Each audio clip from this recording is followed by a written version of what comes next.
In this video, we're going to go over a couple of forms requiring integration by parts twice. For our first example, we're going to take a look at the integral of x squared times the sine of x dx. Now, first off, we need to identify why it would be appropriate to use integration by parts. And once again, this is going to be because we have a combination of an algebraic function with a trigonometric function. As such, we'll copy down our acronym, LIATE, and point out that we have an algebraic function and we have a trigonometric function. Because A is farther to the left in the hierarchy of LIATE, that is going to wind up being your U. So we'll say let U be equal to the algebraic function, and we'll let dV be equal to everything else that's in the integral, sine of x dx. Next, we'll be differentiating the U and integrating the dV to get du and v respectively. Differentiating x squared is going to give us 2x written in differential form. That'll be 2x times dx. Integrating the sine of x with respect to x will give us negative cosine of x times dx. Once we have all of this copied down, we can recopy our original problem.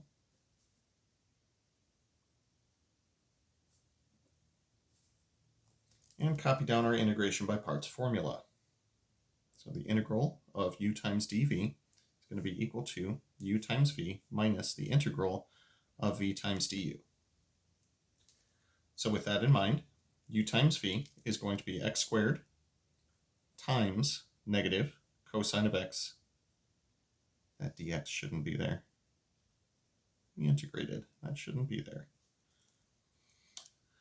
So yeah, negative cosine of x minus integral of v times du. That'll be negative cosine of x times 2x dx.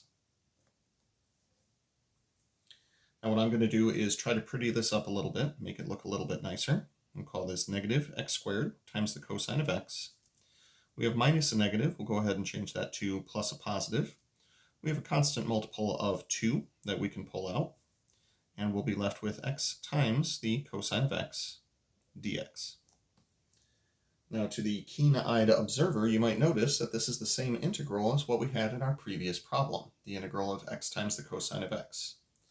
However, to reiterate the parts nature that we're going through here, this is algebraic, this is trigonometric,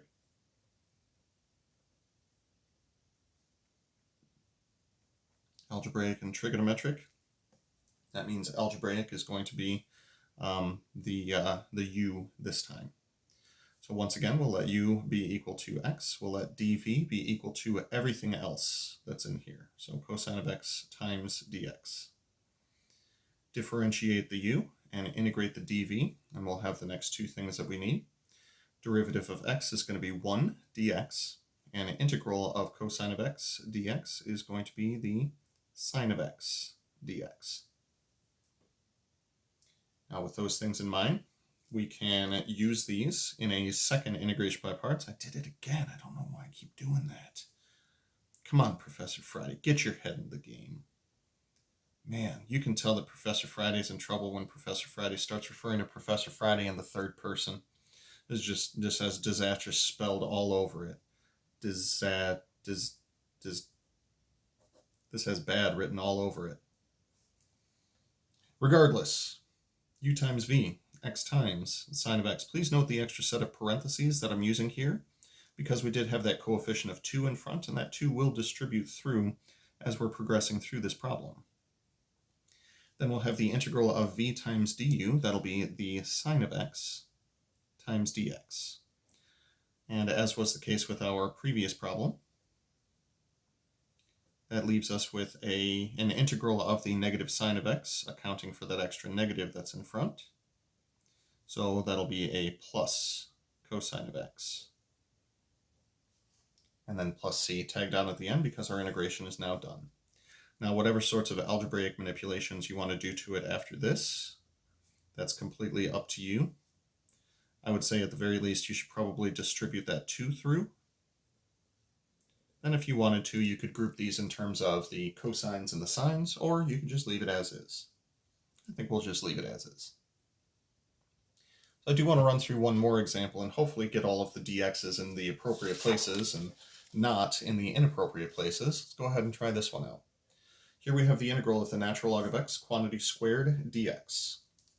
So the first thing I want to do is identify that integration by parts would actually be an appropriate thing to do. Now, at the very least, I would certainly hope that you could identify that we have something logarithmic in here. Logarithmic. However, there's nothing else in here.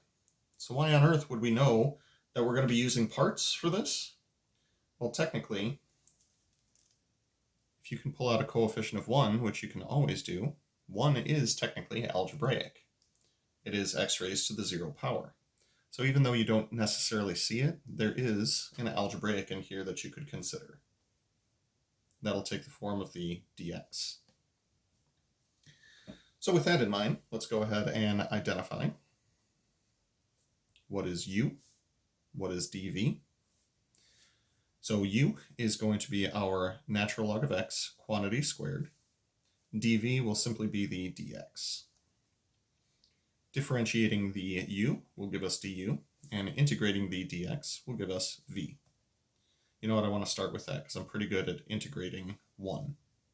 Yeah, I got it right. I didn't write dx this time. I am very proud of myself.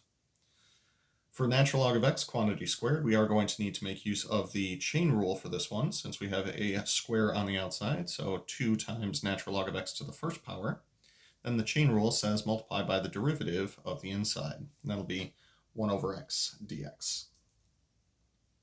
So with all of those things in mind, we're getting pretty used to the formula now, so I'm just going to verbalize it without writing it down. The integral of u times dv is going to be equal to u times v minus the integral of v times du. V, of course, being x and not just v.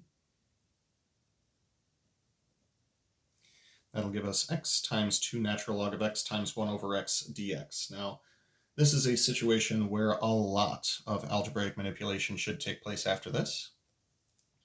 So with those things in mind, let's do x times natural log of x quantity squared minus.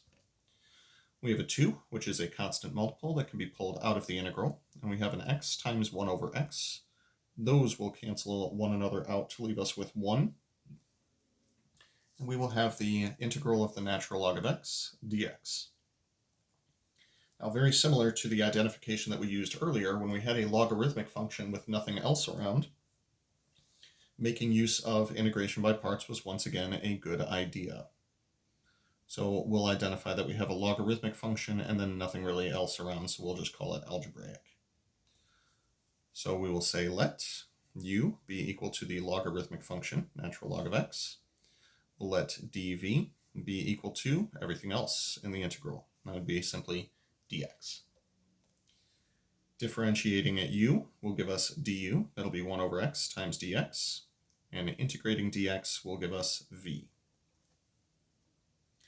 Recopying these, this will be equal to, first part sticks around, x times the natural log of x, quantity squared, minus 2 times, like we saw on the other page. Extra set of parentheses here. This will be a u times v, so x times the natural log of x. I guess that would be v times u, but that's okay. Minus the integral of v times du, that'll be x times 1 over x dx. After all, multiplication is a commutative operation, he says as he pushes his glasses up his nose. Boy, I wish you guys could see that. It's pretty nerdy.